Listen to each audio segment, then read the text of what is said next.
much fun, but I will be in a while. I need time, the hours heal me like a pill, and you're not in a position to understand.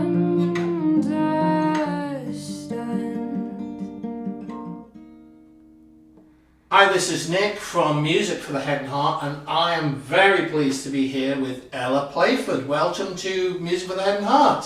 Thank you for having me. Oh, it's an absolute pleasure. So, I wanted to talk a little bit about your music and your interests. When did you first start getting involved in writing and playing? So I've been interested in music ever since I was really young, but I started having guitar lessons and picking up various other instruments when I was about 10. And then I went to my first open mic when I was 13, and it kind of just started from there. I started off doing covers, just me singing and playing guitar, and then as I got older and had more experiences and saw more things, saw more live performances, I started to write my own songs. And just kept doing that, and that's sort of where I'm at now. So do you remember the first song you ever wrote? Yeah, I do remember my first song. I can't remember what it was called, but I remember what it goes like. I can't say I've played it in a while. But it wasn't the best, but I don't think it was... I think a lot of people kind of resent the first song and see it as something bad, but I think it was the start of me kind of being confident enough to personify my own thoughts into music and to what I want to say into the world. Excellent. So what kind of things inspire you to write? What triggers the writing? And when you write, is it lyrics first or music, or does it vary?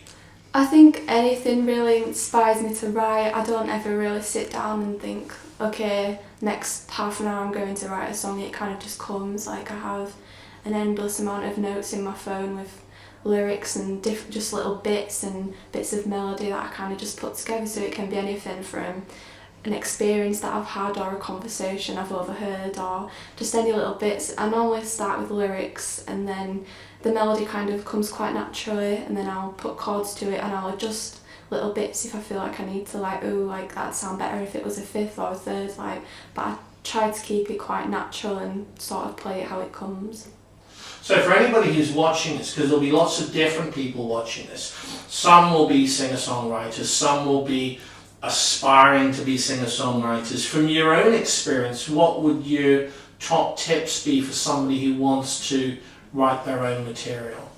I'd say what I usually say to people is don't try and be something you're not. Like, don't listen to an artist and think, okay, I want to be like them. Like, you can take influence, but at the end of the day, people don't want to hear the next Ed Sheeran or the next whatever. They want to hear you, so you need to put every bit of you into the song that you're writing, and just, as I said before, just kind of play it as it comes and think about the technicalities later. But if you can just get a piece of you out there onto the page or out there into a recording, that's the first step you can take, and that is something that people want to hear. Yeah, well, I totally applaud that as an idea. And from your own experience, who are the artists that you've been most interested in or have influenced you or sort of like stood out on your radar the most? There's a lot of different artists that I like to listen to and draw influence from. I've never really been one to idolise people or really take massive bits of influence, but I love to listen to like the old greats of like jazz scene, like Ella Fitzgerald and Sarah Vaughan and people like that, because I think like their phrasing and the way that they were so free to kind of express the lyrics and what they were saying is quite like commendable, and something that a lot of artists these days can't really do. So I like to take influence from them, along with newer artists which are a bit more unique, such as people like Jacob Collier, Tom Misch, Loyal Kana, who are all kind of people who are combining kind of jazz elements with more newer styles of music like R&B and pop, and kind of having the freedom to explore different genres without being confined to one, which is something I'm very strong about. And I also note that you released an EP. Yes, I released my debut EP in February of this year, 2019. It's called Feel. It's a collection of original songs. I wrote them quite a long time before it got released because the recording process took a very long time. So they're all very folky and very... I don't think they really represent me as an artist now, but I still do look back on that EP and remember the good time I had writing it and making it, and I am very proud of it. But it's definitely a milestone which I'm happy and looking forward to growing from.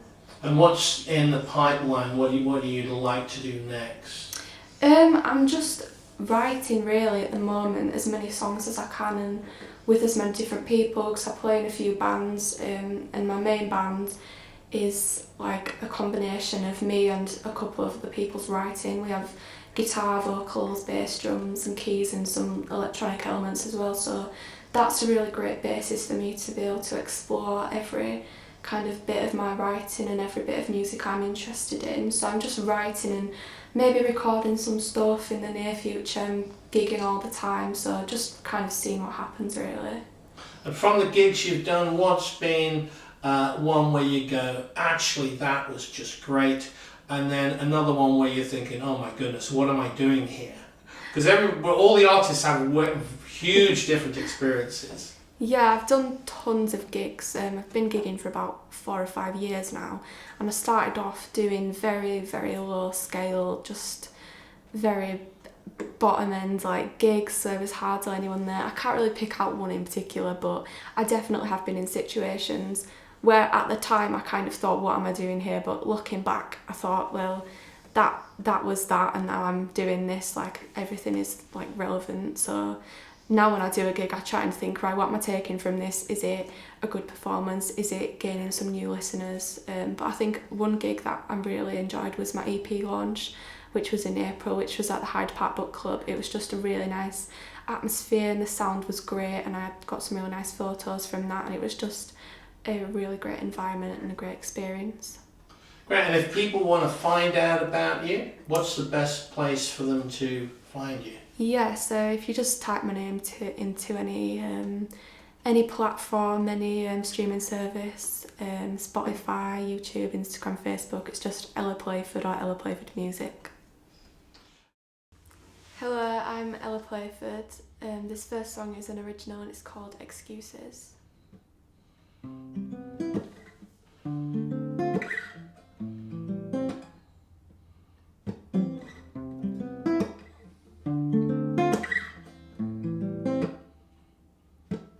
Your excuses and misuses of common courtesy. It's about time that I refine the amount of times I let you walk all over me. And I'm immune to the things you do, the sort of stuff you don't wish on your enemies. Like a tattoo or a bad bruise, my discomfort can't be so hard to see. Our love still has its place, and I barely even think about you. Believe me when I say I regret it when I do. I do, and I never wanna think about you. So trust me when I tell you I regret it when I do.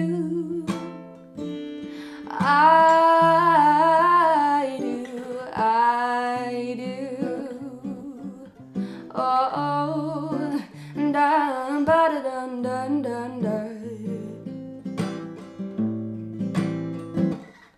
You're the master of loose ends and fake friends, scared of reality, and it's hurtful to see you walk through life when I'm struggling to breathe. Maybe I'm overreacting, but I think my frustration is valid. But I'm done. Our love still has its place, and I barely even think about you. Believe me when I say I regret it when I do. I do, and I never wanna think about you. So So trust me when I tell you I regret it, and I do. I do. Oh, oh, oh, oh,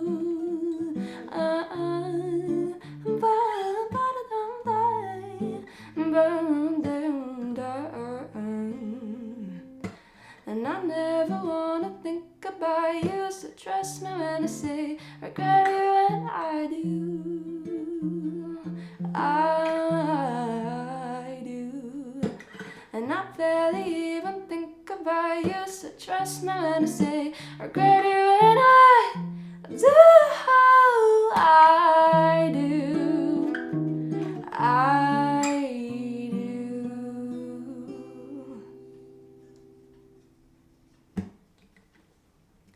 The next song I'm going to do is another original, and this one's called Contagious.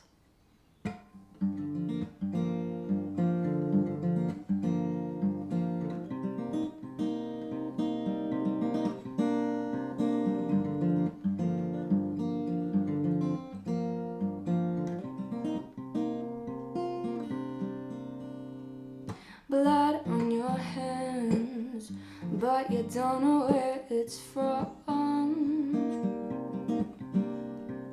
Everyone's bleeding these days. The pain is just too strong.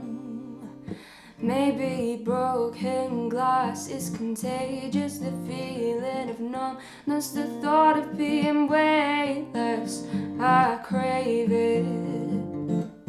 Oh baby, I can't take it.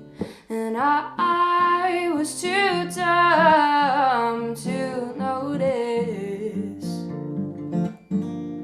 the red flag in front of my face.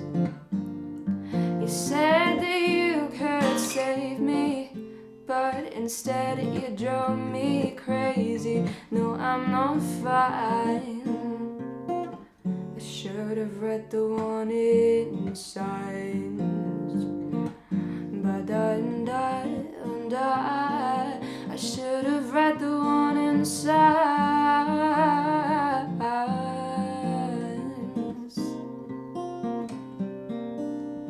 And did you know a break does exactly what the name suggests?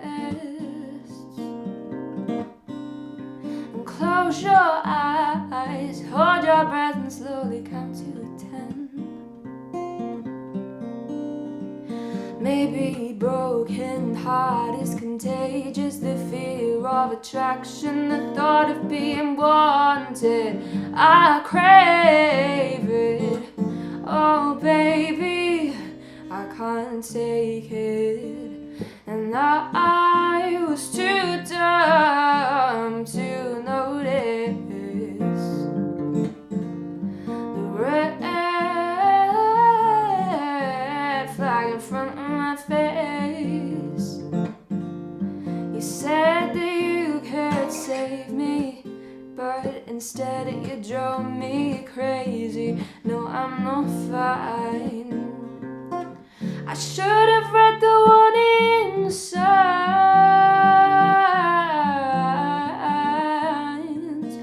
I should have read the warning signs.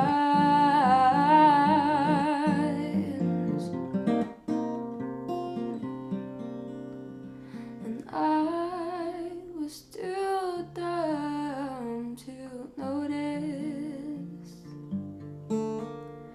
the red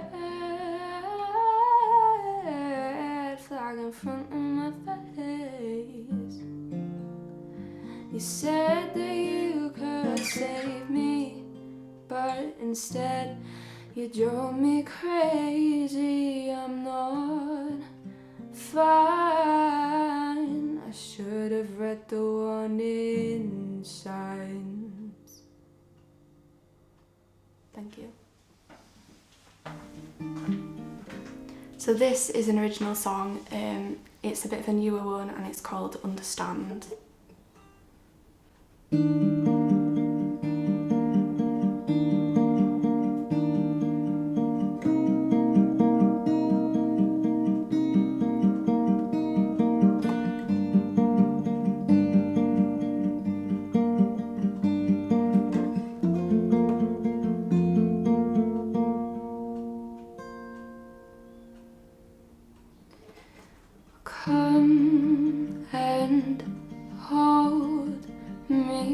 in a non-romantic way.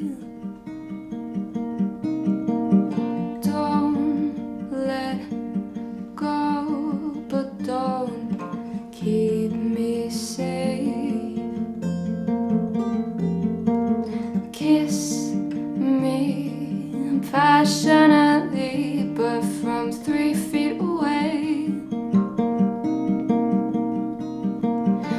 Dine with my demons and steal food from their plates. I'm not fine, but I will be in a while. I need time, the hours heal me like a pill, and you're not in a position to understand,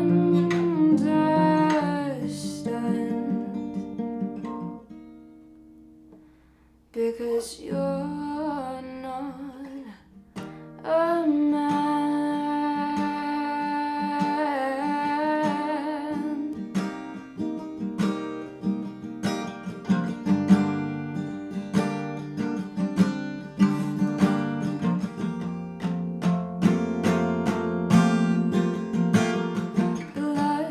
Blood-stained ball gowns hanging from your door. Cautionary reminder of the night before. And I'm sorry, sorry, sorry about the times we shared. Were not very pleasant on my end. Now I'm fine, I said I would be in a while. I needed time, the hours healed me like a pill, and you're not in that position to understand,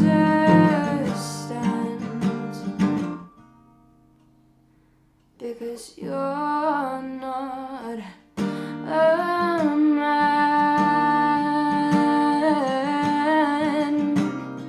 You're not.